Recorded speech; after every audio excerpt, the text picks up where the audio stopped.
नमस्कार बच्चों, मैं दीपक कुमार गोमू की पाठशाला से आज लेकर उपस्थित हुआ हूँ। मैथ्स के चैप्टर 1 से लेकर 14 तक सारे फॉर्मूले हम डिस्कस करेंगे चैप्टर वाइज, और कहाँ से कैसे जर्नल रिवीजन है। क्वेश्चन कोई नहीं उठाएंगे, केवल फॉर्मूला बेस्ड रिवीजन करेंगे।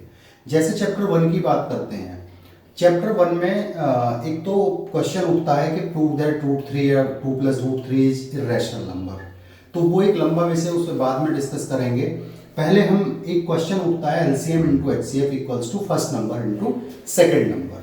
फर्स्ट नंबर × सेकंड नंबर आसान है, दो नंबर दिए हुए हैं, उनका HCF दिया हुआ है, तो आप एक कोई अननोन क्वांटिटी पता कर सकते हैं।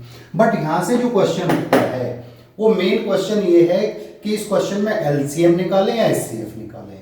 LCM कब निकालना है, HCF कब निकालना है, इस कंडीशन पर हम चर्चा करते हैं। LCM तब निकलेगा सपोज 3 नंबर दिए हुए हैं, को और से का अंतर है। सपोज 3 नंबर दिए हुए हैं 20, 20, 25 एंड 30। अगर हमें अब एग्जाम में कहा जाए इनसे डिविजिबल एक नंबर चाहिए, इससे भी डिवाइड होना चाहिए, इससे भी डिवाइड होना चाहिए और इससे भी डिवाइड होना चाहिए।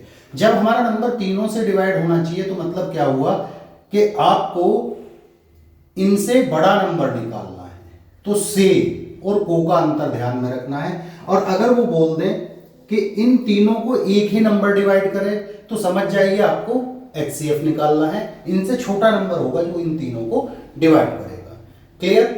अब चैप्टर 2 की बात करते हैं। चैप्टर 2 में standard form of quadratic polynomial is ax² + bx + c होती है।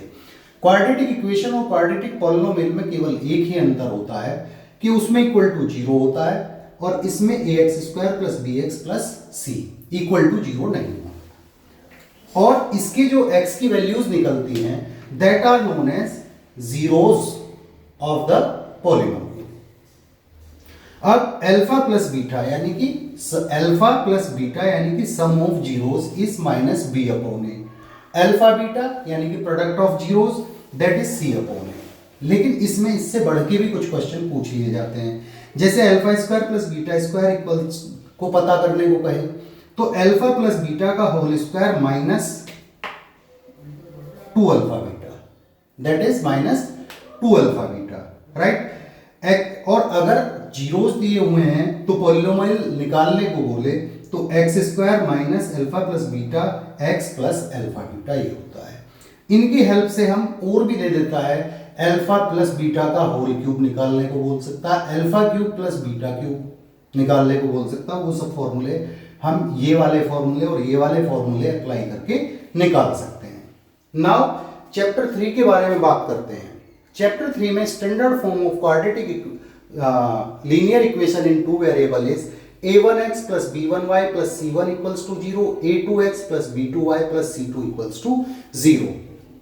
इसमें क्वेश्चन जो आते हैं MCQ में वो जनरली इन 3 कंडीशन के ऊपर आते हैं। पहली कंडीशन है a1/a2 ≠ b1/b2। इसमें एक चीज का ध्यान रखना है, अगर साइन भी इक्वल नहीं है तो समझ जाइए, मान लिए 1/3 है, -1/3 है, तब भी इक्वल नहीं माने जाएंगे, होंगे ही नहीं, क्योंकि मोड नहीं लगा हुआ है। साइन भी अगर इक्वल नहीं है तो हम इक्वल नहीं मानेंगे। और उस कंडीशन में 3 चीजें होंगी। पहली, only one solution, unique solution होगा। और यूनिक सॉल्यूशन का मतलब है लाइन एक दूसरे को एक जगह इंटरसेक्ट करती है, मतलब लाइन इंटरसेक्टिंग होंगी। और तीसरी बात इसमें क्या होगी, लाइन इसमें जो होती हैं वो कंसिस्टेंट होंगी। पहली दोनों कंडीशन में कंसिस्टेंट होंगी और तीसरी कंडीशन में इनकंसिस्टेंट होंगी। अब दूसरी कंडीशन आती है, अगर a1/a2 = b1/b2 = c1/c2 है तो इस इक्वेशन के इनफाइनाइट मैनी सॉल्यूशन होंगे। जैसे यहां भी 1/2 आ जाए, यहां भी 1/2 आ जाए, यहां भी 1/2 आ जाए, तो ऐसी सिचुएशन में इनफाइनाइट मैनी सॉल्यूशन होंगे और लाइन कोइंसिडेंट होंगी, मतलब दोनों लाइन एक दूसरे के ऊपर से होके जाएंगे। तीसरी कंडीशन है a1/a2 = b1/b2 but not equals to c1/c2। इस कंडीशन में क्या होगा, नो सॉल्यूशन, और लाइन होंगी इनकंसिस्टेंट और पैरेलल भी होंगी। ये लाइन कभी एक दूसरे को इंटरसेक्ट नहीं करेंगी। अब चैप्टर 4 के बारे में चर्चा करते हैं।